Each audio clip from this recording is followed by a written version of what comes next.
Hello friends, I am Narayan sir. Welcome to Disha academy English coaching. আমাদের আজকের lesson how to make plural. কিভাবে আমরা singular থেকে plural করতে পারি, আজ সেগুলোই আমরা আলোচনা করব। সিঙ্গুলার থেকে প্লুরাল করা এটা কিন্তু কোনো টাফ ওয়ার্ক নয়, আমরা কিন্তু সহজেই এগুলো করতে পারি।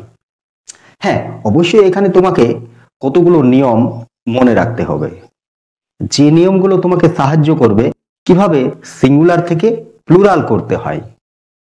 নিয়ম বলতে সম্ভবত 4 থেকে 5টি, এর বেশি কিন্তু হবে না, যেগুলো আমরা সহজেই মনে রাখতে পারি।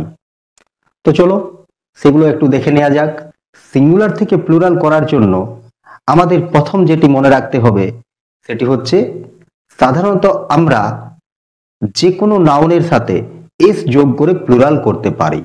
ঠিক আছে, কয়েকটা এক্সাম্পল নেওয়া যাক, তাহলে বিষয়টি আমাদের কাছে আরো স্বচ্ছ হয়ে উঠবে। দেখো, আমি একদিকে লিখছি সিঙ্গুলার, আরেকদিকে লিখছি প্লুরাল। এখানে আমরা সাধারণত এস যোগ করে থাকি প্লুরাল করার জন্য। ধরো প্রথমেই আমি লিখলাম সিঙ্গুলারে বয়, প্লুরাল কি করবে তুমি? তোমাকে এখানে এস যোগ করতে হবে, তাহলে দাঁড়ালো কি বয়েজ। তারপরের ওয়ার্ড গার্ল, এটার প্লুরাল যদি করতে হয় তাহলে আমাদেরকে এই ওয়ার্ডটির শেষে এস যোগ করতে হবে, তাহলে আমরা পাচ্ছি গার্লস। টিচার, এই ওয়ার্ডের সাথে যদি আমরা এস যোগ করি তাহলে কি হয় টিচার্স, তো এটা প্লুরাল। বার্ড, সিঙ্গুলারে লিখলাম, প্লুরাল কি করবে তুমি? এস যোগ করে প্লুরাল করতে হবে, তাহলে বার্ড। তো ফ্রেন্ড, আশা করি ক্লিয়ার হয়েছে যে আমরা সাধারণত যে কোনো নাউনের সাথে এস যোগ করে প্লুরাল করতে পারি। তো ক্লিয়ার তো? এর পরের রুলস হচ্ছে by adding ES to the singular noun, মানে আমরা সিঙ্গুলার নাউনের সাথে ইএস যোগ করে প্লুরাল করতে পারি। কিন্তু এখানে তোমাকে একটা কথা মনে রাখতে হবে যে আমরা কোন কোন নাউনের সাথে বা কোন নাউনের সাথে ইএস যোগ করে প্লুরাল করতে পারি, এটা কিন্তু তোমাকে মনে রাখতে হবে। যে কোনো নাউনের সাথেই ইএস তুমি যোগ করতে পারো না। তো সেই নাউনগুলো কি কি, চলো একটু দেখে নেওয়া যাক। এখানে কিন্তু তুমি প্রথমেই লিখো নাউন, ঠিক আছে? নাউনের তলায় একটা দাগ দিয়ে অ্যারো, দুটো চ্যানেল, ঠিক আছে? দুটো চ্যানেল বার করো। একটা চ্যানেলের তলায় লিখো a noun ending with S, X, SH, CH. আরেকটা চ্যানেলের তলায় লিখো a noun ending with O but a consonant going before O. দেখো, আমরা কিন্তু এই দু ধরনের নাউনের সাথেই ইএস যোগ করে প্লুরাল করতে পারি। প্রথমে বলা হয়েছে কি a noun ending with X, S, SH, CH. এর অর্থ কি জানো? যে নাউনের শেষে আমরা এই লেটারগুলো পাই, কোন কোন লেটারগুলো? S, X, SH, CH. এই লেটারগুলো নাউনের শেষে অবশ্যই থাকতে হবে, তাহলেই তুমি ইএস যোগ করে প্লুরাল করতে পারবে। যেমন বলা যেতে পারে গ্লাস, ঠিক আছে? এই ওয়ার্ডের শেষে কি রয়েছে? এস, তাহলে তোমাকে কি করতে হবে? ইএস, গ্লাসেস, এটা হচ্ছে প্লুরাল।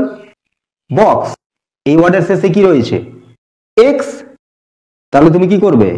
ইএস, প্লুরাল করার জন্য বক্সেস। বেঞ্চ, এই ওয়ার্ডের শেষে কি রয়েছে? সিএইচ, আর তুমি যখন এর প্লুরাল করবে কি যোগ করতে হবে? ইএস, তাহলে কি হলো? বেঞ্চেস। ব্রাশ, এই ওয়ার্ডের শেষে কি রয়েছে? এসএইচ, আর তোমাকে এখানে কি করতে হবে? ইএস যোগ করতে হবে, তাহলেই সেটা প্লুরাল হয়, ব্রাশেস। তো ক্লিয়ার? কোন নাউনের শেষে তুমি ইএস যোগ করবে এটা তো ক্লিয়ার হয়েছে। আরেকটা যে চ্যানেল রয়েছে সেখানে কি লিখেছি? A noun ending with O but a consonant going before O. এখানে তুমি মনে রাখবে যে নাউনের শেষে ও থাকে কিন্তু ও এর আগে অবশ্যই কনসোনেন্ট থাকতে হবে, তবেই তুমি ইএস যোগ করে প্লুরাল করতে পারবে। ক্লিয়ার তো? এখানেও কয়েকটা এক্সাম্পল নেওয়া যাক। ধরো হিরো, এটার শেষে কি আছে? ও। এখানে কিন্তু তুমি লক্ষ্য করবে ও এর আগে কি আছে? আর, এটা তো কনসোনেন্ট, ও দিয়ে শেষ হতে হবে আর ও এর আগে অবশ্যই কনসোনেন্ট থাকতে হবে। তো এখানে তো আছে, তো তাই আমরা ইএস যোগ করতে পারি, হিরোজ। আরেকটা ওয়ার্ড নেওয়া যাক, কার্গো। ওয়ার্ডের শেষে কি রয়েছে? ও, তাই তো। ও এর আগে কি আছে? জি, কনসোনেন্ট। তাহলে তুমি এখানে কি যোগ করবে? Obviously ES, cargoes. চলো আরেকটা এক্সাম্পল নেওয়া যাক, ইকো। এই ওয়ার্ডের শেষে কি রয়েছে? ও। ও এর আগে কি রয়েছে? এইচ, ওটা তো কনসোনেন্ট। তাহলে তুমি কি করবে? ইএস। তাহলে কি হলো? ইকোজ। এটা হচ্ছে প্লুরাল ফর্ম। তো ফ্রেন্ড, আশা করি তোমাদের ক্লিয়ার হয়েছে যে কখন তোমরা বা কোন নাউনের সাথে ইএস যোগ করবে। এটা ক্লিয়ার তো? চলো এরপর আমরা 3 নাম্বার রুলসটি আলোচনা করি। সেটা কি? By adding IS to the singular noun. আমরা আইএস যোগ করেও প্লুরাল করতে পারি, কিন্তু এখানে আমাদেরকে জেনে নেওয়া দরকার যে আমরা কোন নাউনের সাথে আইএস যোগ করে প্লুরাল করতে পারি। এখানে তুমি মনে রাখবে, a noun ending with Y but a consonant going before Y. যে নাউনগুলোর শেষে ওয়াই থাকে এবং সেই ওয়াই এর আগে অবশ্যই কনসোনেন্ট থাকতে হবে, সেই ক্ষেত্রেই তুমি ওয়াই এর পরিবর্তে আইএস যোগ করে প্লুরাল করতে পারো। ক্লিয়ার?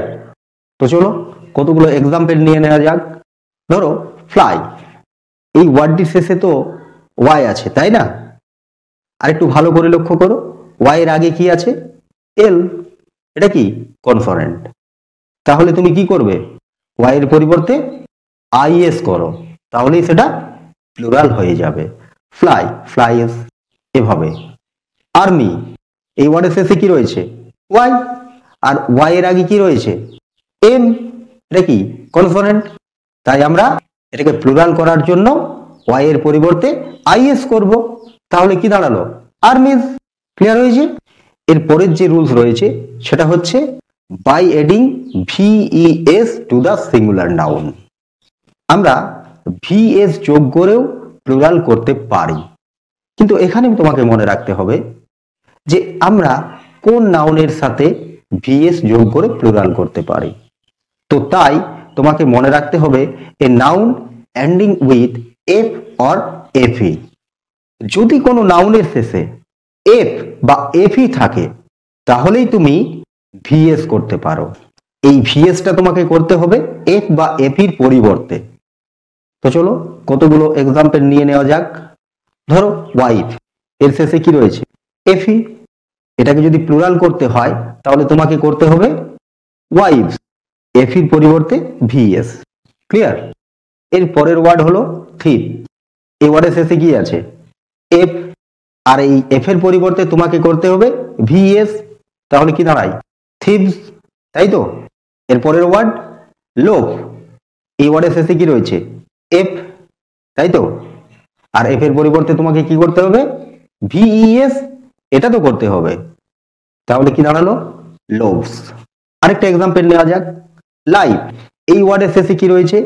এফি। এই এফির পরিবর্তে তোমাকে কি করতে হবে? প্লুরাল করার জন্য ভিইএস, তাহলে কি দাঁড়ালো? লাইফস। ক্লিয়ার? এর পরের যে রুলসটি রয়েছে সেটি হচ্ছে by adding EN to the singular noun.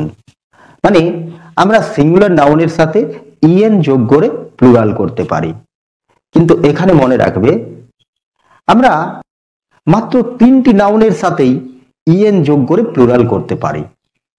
সেগুলো মনে রাখলেই যথেষ্ট। সব নাউনের সাথে কিন্তু ইএন যুক্ত হয় না। মাত্র 3টি নাউন আছে। সেই নাউনগুলো কি কি? সেই নাউনগুলো হলো অফ, চাইল্ড, ব্রাদার। ঠিক আছে? এই 3টি নাউন, এই 3টি নাউনের সাথেই আমরা কিন্তু ইএন যোগ করে প্লুরাল করতে পারি। যেমন অক্স, প্লুরাল ফর্ম কি? অক্সেন। চাইল্ড, প্লুরাল ফর্ম কি? চিলড্রেন। ব্রাদার, প্লুরাল ফর্ম কি? ব্রিদরেন। তো ক্লিয়ার? দেখো এখানে যে 5টি রুলসের কথা বলা হলো, এই 5টি রুলস থেকে সাধারণত আমরা প্লুরাল করে থাকি। ঠিক আছে? কিন্তু এগুলো বাদ দিয়ে আরো কতগুলো রুলস আছে, এগুলো কি বলবো, এগুলো ঠিক রুলসের মধ্যে পড়ছে না। এগুলো তোমাকে কোনো গ্রামার বই থেকে ভালো করে পড়তে হবে আর বুঝতে হবে। ঠিক আছে, এখানে যে 5টি রুলস দেখানো হলো কিভাবে তুমি সিঙ্গুলার থেকে প্লুরাল করবে, সাধারণত আমরা এই 5টি রুলসের মধ্য দিয়েই প্লুরাল মেকিং করে থাকি। কিন্তু ইংরেজি ভাষায় আরো কতগুলো নাউন আছে যেগুলো কিন্তু এই 5টি রুলসের মধ্যে কোনো একটার মধ্যেও পড়ে না। তাহলে সেগুলোর কিভাবে প্লুরাল করতে হয়, এটা তো তোমার কোশ্চেন, তাই তো? By changing the inside of a noun. কিছু নাউন আছে যেগুলোর প্লুরাল করতে হলে সাধারণত সেই ওয়ার্ডের ভিতরের যে লেটারগুলো রয়েছে সেই লেটারগুলোর মধ্যে পরিবর্তন আনতে হয়, তাহলেই সেগুলো প্লুরাল ফর্ম হয়। যেমন এক্সাম্পল হিসেবে বলা যেতে পারে টুথ।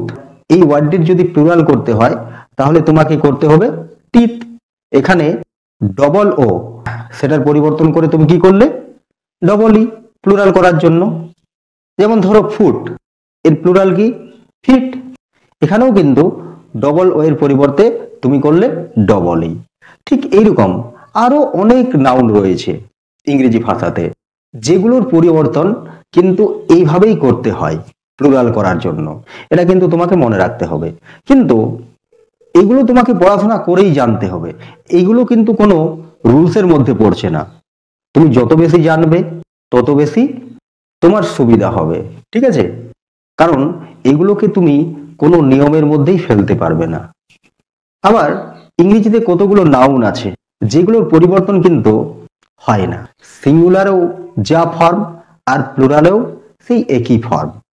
এক্সাম্পল হিসেবে বলা যেতে পারে deer, plural form deer. Fish, plural form fish অথবা ফিশেস, ঠিক আছে? একই থাকতে পারে। আবার ইএস যোগ করেও তুমি ফিশের সাথে ইএস যোগ করেও তুমি প্লুরাল করতে পারো। তো ফ্রেন্ড, এগুলো কিন্তু এক্সেপশনাল কেসের মধ্যে পড়ে, এগুলো তোমাকে পড়াশোনা করতেই হবে। এখানে আমি তোমাদেরকে অবশ্যই সাজেস্ট করব বই পড়তে, যে তোমরা অবশ্যই কোনো না কোনো বই থেকে এই ধরনের যে নাউনগুলো রয়েছে সেগুলোকে খুঁজে খুঁজে বার করে খাতায় লিখে নাও।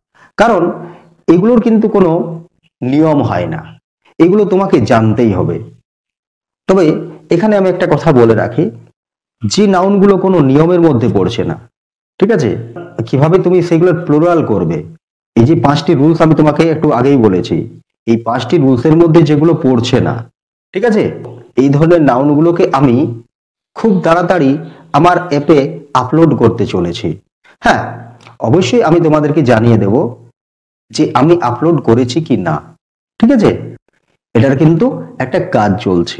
যে নাউনগুলো কোনো নিয়মের মধ্যে পড়ে না সেগুলোর যে প্লুরাল ফর্ম সেগুলো আমি অবশ্যই আমার অ্যাপে আপলোড করে দিতে চলেছি, রিসেন্টলি করতে চলেছি। যখনই আপলোড হয়ে যাবে আমি অবশ্যই তোমাদেরকে জানিয়ে দেব। তো ফ্রেন্ড, আজকের জন্য এইটুকুই।